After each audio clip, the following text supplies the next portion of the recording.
Sports Director Anthony Calhoun joins us live now from downtown. AC. Hey, thanks a lot. Here with our Butler basketball analyst, Reiff, and we're just outside the team's locker room. You see right there through those doors, the team is expected to come through those doors to get ready to get on the bus to head to Lucas Oil Stadium. You see the fans there. They're awaiting the team as they get ready to head over to Lucas Oil Stadium. We got a special guest, Brad Stevens' wife, so generous, so nice to join us. What a day for you and your husband. Are you ready to go? Ready as I'll ever be. Let's get it started. Your thoughts about tonight's game, man. What a wonderful opportunity, a chance to play for a national title.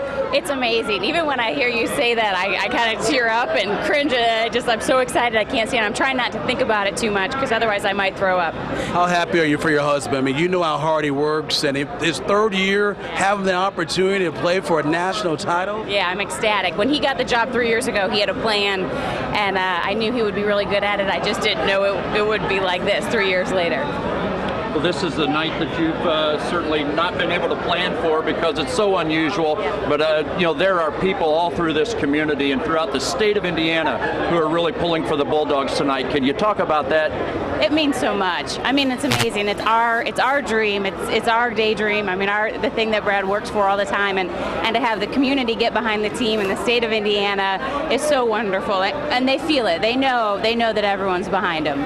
What time did you get up this morning? You got the little ones. I mean, were you just nervous when you woke up this morning? No, it was actually I couldn't go to sleep. So I slept in just fine. But I was up. You know, Kinsley's been up a lot, so you know, I'm on about 5 hours of sleep a night for the last 3 weeks. Tracy, thank you so much for your time. We really appreciate it. We'll let you get back to the kids, Okay. and best of luck tonight, okay? Okay, Thank you. Okay, all right. Well, we're going to talk more now about this game coming up tonight between Butler and Duke. And the big news, as you said last night, you told me that Matt Howard would play, and we got word this afternoon that he's going to play. He was dealing with a mild concussion, but the team telling us tonight that he will play. As a matter of fact, I talked to Matt Howard in the hotel here, and he said he's good to go. Well, I saw some practice today, and he practiced hard. Matt Howard was involved in every aspect of the practice.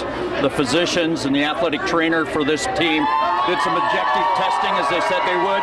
All systems are go for Matt Howard. All right, and how big of an opportunity was it to have this guy ready to go for, you know, Butler? How bad do they need him to be ready to play against a very good Duke team? Well, it's very obvious you want to be on full go, and Matt Howard brings so many aspects that are so important.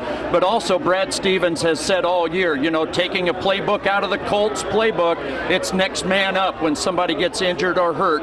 And this team was prepared for this, and I think that this is what has made such a successful season, preparation. Talked to Shelvin Mack's mother today. She told me her son, of course, he was dealing with some cramping in his knees. He didn't play a lot of that second half against Michigan State. She told me that her son is good to go. He's going to be ready to play tonight as well. That's more good news for Butler, right? Yeah, they did some rehydration techniques to take care of the entire team, not just Shelvin Mack, but he's in good shape. No problems from the other night, nothing residual. Shelvin Mack will be the Mack that we know. And the defense has been the key for this team, and having those two players in the lineup has got to be good, right? Well, it certainly does, because they're hard matchups. And Matt Howard, what he does defensively against even taller players, he pushes people away from the basket, makes it very difficult for them to get the ball. Okay, so we're here at the team hotel as we get ready for tip-off between Butler and Duke. We will hope to have more interviews. We hope to talk to Brad Stevens as he and the team get ready, and they come through these doors right here, Debbie, as they gear up for a big night for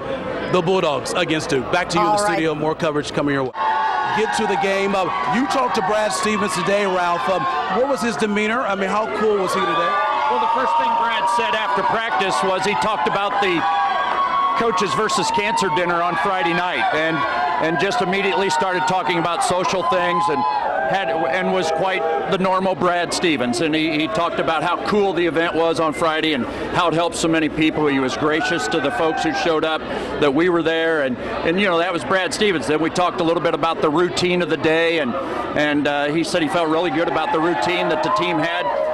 Felt like the team was very well recovered. A lot of them got to go home yesterday to their church services if they lived around or they went with a friend. And Brad just felt in the time we had today over at the stadium, Brad talked again about routine, about the next task at hand, talked about some social events that he was so grateful to be involved in, such as the Coaches versus Cancer on Friday. Okay, we've been watching and monitoring the weather situation. We're going to send it back to Angela in the studio, but we're going to keep our eye on here as the team comes out of the hotel. Once we get word they're coming out, we'll we'll get it back out here. We'll get back to you, Angela.